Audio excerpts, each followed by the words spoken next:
انجیر اور زیتون میں کوئی خاص چیز ہے جس کی اللہ نے قرآن میں قسم اٹھائی ہے؟ اللہ تعالیٰ کی عادت ہے کہ کبھی بھی اپنے پیغمبروں کی خوراک وہ چیز نہیں بناتے جو صحت کے لیے نقصان دہ ہو، اور قرآن میں ایسی چیز کا تذکرہ نہیں کرتے بطور نعمت کے جو صحت کے لیے نقصان دہ ہو۔ تو اس یقیناً انجیر اور زیتون میں کوئی اضافی چیزیں ہیں کہ اللہ نے قرآن میں انار کا بھی ذکر کیا، اللہ نے انگور کا بھی ذکر کیا، مگر میرے علم میں ایسی کوئی آیت نہیں جس میں انار یا انگور کی قسم اٹھائی ہو۔ تو یہ بھی یقیناً بہت بہترین پھل ہیں، لیکن انجیر اور زیتون کی اللہ قسم اٹھا رہے ہیں کہ یہ گواہ ہیں کہ انسان بہت بہترین ہے۔ تو اس سے ایک تو پتہ یہ چلتا ہے کہ ہمیں انجیر اور زیتون کو اپنی خوراک میں شامل کرنا چاہیے۔ آج کل کیا کھایا جا رہا ہے؟ چائے پی جا رہی ہے، گٹکے کھا رہے ہیں لوگ، پان کھا رہے ہیں، الٹی الٹی چیزیں، بازار سے بنی ہوئی چیزیں، دودھ پیک خرید کے پی رہے ہیں جس کے دودھ ہونے پہ ہی شبہ ہے کہ پتہ نہیں یہ دودھ ہے بھی یا نہیں، اور ایک سوچی سمجھی سازش کے تحت بازاری چیزوں کو پروموٹ کیا جا رہا ہے، اس پہ اشتہار بازی پہ خرچہ کیا جا رہا ہے، ڈاکٹروں کو باقاعدہ خریدا جاتا ہے اور وہ جعلی چیزوں کے فضائل لوگوں کو سناتے ہیں۔ لوگ یہ سمجھتے ہیں کہ ڈاکٹروں میں دو نمبری ہو ہی نہیں سکتی، یہ غلط ہے۔ بہت سارے ڈاکٹر لوگوں کو بہت ساری غلط چیزوں پہ لگا رہے ہیں۔ تو یہ بازار کی چیزوں سے آپ اجتناب کریں، اور وہ چیزیں جو اللہ نے انسان کی خوراک کا حصہ نہیں رکھی ہیں، سگریٹ اللہ نے انسان کے پینے کے لیے پیدا نہیں کی ہے، ہیروئن، چرس، یہ سب نشے کی چیزیں ہیں جو ہمارے مذہب میں ویسے ہی حرام ہیں، تو ان سے اجتناب کرنا چاہیے۔ انجیر اور زیتون کے کیا فضائل ہیں؟ میڈیکل سائنس نے ثابت کیا ہے، اور حکیم جو ہیں، ماہر حکیم ہیں، طبیب ہیں، وہ بتاتے ہیں کہ یہ دو ایسی چیزیں جو انتہائی طاقتور ہیں، لیکن ان میں کمال یہ ہے کہ یہ آپ کے جسم میں چربی نہیں پیدا کرتی اگر اعتدال سے ان کا استعمال کیا جائے۔ ہم دیکھتے ہیں کہ جب بھی کوئی چیز بہت زیادہ انرجی دیتی ہے ہمیں، تو ساتھ ساتھ ایک اس کے ساتھ مصیبت یہ ہوتی ہے کہ وہ موٹاپا بھی لاتی ہے، وہ چربی بھی بڑھاتی ہے، وزن بھی بڑھاتی ہے۔ لیکن انجیر بہت طاقتور چیز ہے، نہ صرف یہ کہ آپ کے جسم میں چربی بڑھاتی نہیں ہے بلکہ چربی کو ختم کرتی ہے، کولیسٹرول لیول آپ کا گراتی ہے۔ یہ زیتون میں بھی ایسا ہی ہے کہ زیتون آپ کی صحت کے لیے انتہائی مفید اور بہت طاقتور ہے، اور کولیسٹرول لیول آپ کا کم کرتا ہے، لیکن یہ ضروری ہے کہ اعتدال سے ہو۔ اگر آپ بہت زیادہ کھانا شروع کر دیں گے تو پھر زیتون بھی چربی پیدا کرتا ہے۔ ظاہر ہے اعتدال تو ہر چیز میں ضروری ہے۔ اور کچھ چیزیں ایسی ہیں انجیر اور زیتون میں جو میڈیکل سائنس کہتی ہے کہ انجیر پیٹ کے کیڑوں کو ختم کرتی ہے، انجیر قبض کو ختم کرتی ہے۔ قبض کا سب سے بہترین علاج ہی انجیر ہے۔ لوگ اس طرف توجہ نہیں دیتے، دوائیں کھاتے ہیں، ایلوپیتھک دوائیں کھاتے ہیں، اس کے سائیڈ ایفیکٹ بہت سارے ہوتے ہیں۔ تو اگر ہم اپنی خوراک میں روزانہ کچھ نہ کچھ انجیر کا استعمال رکھیں تو بہت ساری بیماریوں سے انشاءاللہ ہماری حفاظت ہو جائے گی۔ انجیر میں خاص بات یہ بھی ہے کہ یہ خون پیدا کرتی ہے، سالے خون جسم میں بناتی ہے، لیکن انجیر کے استعمال کا طریقہ یہ ہے کہ اس کو بہت زیادہ چبا کے کھانا چاہیے اچھی طرح۔ زیتون میں بھی اللہ نے بہت کچھ رکھا ہے۔ قرآن مجید میں اللہ تعالیٰ نے زیتون کی الگ سے بھی فضیلت بیان کی ہے۔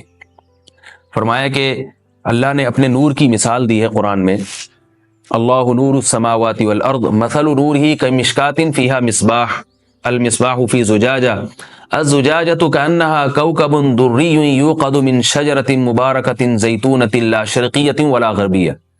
اللہ نے فرمایا کہ میری مثال اس نور کی ہے، یعنی ہدایت کی ہے، کہ جیسے کسی اندھیرے میں کوئی چراغ رکھا ہو۔ اب اس چراغ میں اللہ نے مثال کس دی ہے؟ یعنی زیتون کی دی ہے، کہ وہ چراغ جس کو زیتون کے تیل سے جلایا جا رہا ہو، یعنی ایسے تیل سے جو مبارک درخت سے نکالا گیا ہو۔ تو اللہ نے وہاں بھی قرآن مجید میں سورہ نور میں بھی زیتون کے درخت کو اللہ نے مبارک درخت کہا ہے۔ ایک اور مقام پہ قرآن مجید نے زیتون کی تعریف کی ہے، فرمایا کہ وَشَجَرَةً تَخْرُجُ مِن طُورِ سَيْنَاءَ تَنبُتُ بِالدُّهْنِ وَالصِّبْغِ لِلْآكِلِينَ۔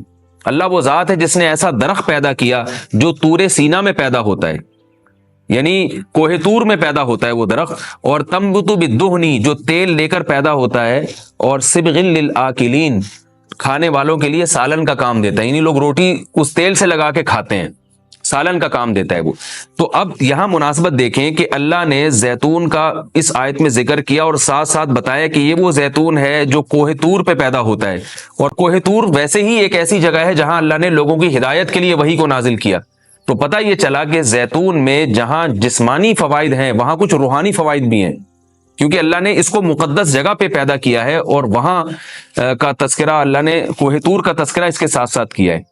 اور اس آیت میں بھی ایسا ہی ہے، جہاں اللہ نے زیتون کا ذکر کیا آگے فوراً بطور سینا کوہ طور کی اللہ نے قسم اٹھائی ہے۔ تو اس سے پتہ چلتا ہے کہ زیتون میں جہاں جسمانی فوائد ہیں، کچھ روحانی فوائد بھی ہیں۔ روحانی کا مطلب یہ ہے کہ اس کے کھانے سے عین ممکن ہے کہ آپ کی کچھ روحانی ترقی بھی ہو، شاید اللہ کی محبت میں اضافہ ہو، گناہوں سے نفرت پیدا ہو، یا اس کے سے جسم میں کوئی ایسی تبدیلی آ۔ میں کوئی یقینی بات نہیں کر رہا، لیکن قرآن میں اس طرف اشارہ ملتا ہے۔ اس سے ہمیں کیا پتہ چلتا ہے کہ یہ جو ہم مختلف قسم کے کوکنگ آئل استعمال کر رہے ہیں، ان سے آہستہ آہستہ اپنی جان چھڑانی چاہیے اور نیچرل چیزوں پہ آنا چاہیے۔ ایک آپ کو میں ایک تحقیق یہ بھی بتاتا ہوں کہ میڈیکل سائنس یہ کہتی ہے کہ یہ جو کولیسٹرول ہے نا اور جو چربی ہے، یہ دیسی گھی سے نہیں پیدا ہوتی، یہ ہم جو آرٹیفیشل آئل استعمال کر رہے ہیں جن میں پتہ نہیں کیا کیا ملایا جاتا ہے، اس سے نقصان ہوتا ہے، جبکہ لوگ دیسی گھی سے اجتناب کرتے ہیں۔ اگرچہ بھی میرا موضوع دیسی گھی نہیں ہے، میں صرف یہ بتانے کے لیے کہ جو قدرتی چیزیں ہیں وہ آپ کی صحت کے لیے نقصان دہ نہیں ہیں۔ آپ کھانے میں اگر زیتون نہیں استعمال کر سکتے تو دیسی گھی استعمال کرنا شروع کر دیں، تو انشاءاللہ اس سے بھی جو بہت ساری بیماریاں ہارٹ کی اور بلڈ پریشر کی اور پتہ نہیں کیا کیا بیماریاں پیدا ہو رہی ہیں، اس میں بھی انشاءاللہ کمی آئے گی۔ اور یہ بھی ہمیں اس آیت سے سبق ملتا ہے کہ آپ قرآن مجید کا معجزہ دیکھیں۔ ابھی چند دن پہلے کسی حکیم کے توسط سے مجھے پتہ چلا، انہوں نے مجھے بتایا کہ میں نے پوچھا کہ بھئی انجیر اور زیتون، انجیر کھانے کا سب سے بہترین طریقہ کیا ہے؟ تو ان حکیم صاحب نے بتایا کہ آپ انجیر کو زیتون میں ڈبو کے استعمال کریں، یعنی انجیر کے ٹکڑے کریں اور 2-3 چمچے زیتون کپ میں ڈالیں اور اس میں انجیر کے ٹکڑے کر کے ڈبو دیں آپ اس میں، اور رات کو آپ ڈبو دیں اور صبح اس کو استعمال کر لیں، وہ زیتون بھی کھا لیں ساتھ میں۔ تو اس وقت میرا ذہن اس طرف نہیں گیا۔ آج جب میں یہ اس آیت کا درس دے رہا تھا تو مجھے خیال آیا کہ یہ تو اللہ نے خود قرآن میں دونوں کا ساتھ ذکر کیا ہے۔ حکیم تو آج کہہ رہے ہیں 1400 سال کے بعد کہ ان دونوں کا ملاپ بہت بہترین ہے صحت کے لیے، تو قرآن میں اللہ نے کیسے دونوں کا ساتھ ساتھ تذکرہ کیا ہے؟ تو یہ عجیب اتفاق ہے، اور بلکہ قرآن کی بلاغت ہے اور قرآن کا ایک قسم کا معجزہ ہے کہ آج بہت ساری چیزیں جن کی تحقیق ہو رہی ہیں وہ قرآن میں اللہ تعالیٰ نے ان کے اشارے پہلے سے دے دیے ہیں۔ انجیر اگر آپ زیتون میں ڈبو کے استعمال کرتے ہیں تو اس کے کیا فوائد ہیں؟ ایک فائدہ تو یہ ہے کہ انجیر کو چبانا آسان ہو جاتا ہے، ورنہ انجیر بہت سخت چیز ہوتی ہے، اس کا چبانا آپ کے لیے مشکل ہے۔ جب آپ اس کو زیتون میں ڈبو دیں گے، آپ صبح جب کھائیں گے تو آپ کو پتہ چلے گا کہ وہ نرم ہو گئی ہے، اس کا کھانا آسان ہے۔ اور دوسرا فائدہ یہ ہے کہ اس سے زیتون کا کھانا بھی آسان ہو جاتا ہے۔ آپ اگر زیتون ویسے ہی چمچہ بھر کے پئیں گے تو جو لوگ زیتون کے عادی نہیں ہیں ان کے لیے مشکل ہے اس طرح سے پینا، وہ ٹیسٹ گین ہوتے ہوتے کافی ٹائم لگتا ہے۔ جب آپ انجیر کو زیتون میں ڈبو دیں گے تو کیا ہوگا کہ وہ کافی حد تک تیل جو ہے وہ انجیر اس کا جذب کر لے گا، پھر جب آپ استعمال کریں گے تو وہ تیل کا استعمال بھی ہوگا، مگر وہ تیل کی ایک خاص قسم کی جو ایک مہک ہوتی ہے جس سے بعض لوگ جس کو پسند نہیں کرتے، تو اس مہک سے بھی آپ کی جان چھوٹ جائے گی اور آپ وہ آسانی سے کھا سکیں گے۔ دوسرا فائدہ اس کا یہ ہوتا ہے کہ یہ جو کمبینیشن ہے انجیر اور زیتون کا، کچھ فائدے انجیر میں ہیں جو زیتون میں نہیں، کچھ فائدے زیتون میں ہیں جو انجیر میں نہیں، تو یہ کمبینیشن ایسا ہوتا ہے کہ آپ کو ایک صحت کے لیے ایک بہترین ٹونک مل جاتا ہے، کولیسٹرول لیول آپ کا کم ہو جاتا ہے، قبض آپ کا ختم ہو جاتا ہے، یعنی اطباء یہ کہتے ہیں کہ یہ 2 آتشہ بن جاتا ہے، یعنی انجیر کا فائدہ بھی ڈبل ہو جاتا ہے اور زیتون کا فائدہ بھی اس سے ڈبل ہو جاتا ہے۔ تو جب اللہ نے قرآن مجید میں ایک چیز کا بہت اہتمام سے تذکرہ کیا ہے تو ہمیں اس کو استعمال میں لانا چاہیے۔ میں نے عربوں کو دیکھا ہے وہ بہت زیادہ انجیر اور زیتون کا استعمال کرتے ہیں، مگر ہمارے ہاں صبح صبح لوگ جیم کا استعمال کر لیں گے، شہد نہیں استعمال کرتے، اور بچوں کو ٹافیاں کھلا دیں گے، انجیر نہیں کھلائیں گے کبھی بھی۔ میں اپنے والد صاحب کو دیکھتا تھا، وہ ہمیں انجیر لا کے دیا کرتے تھے، ہم کھاتے تھے اس کو شوق سے، والد صاحب خود بھی استعمال کرتے تھے۔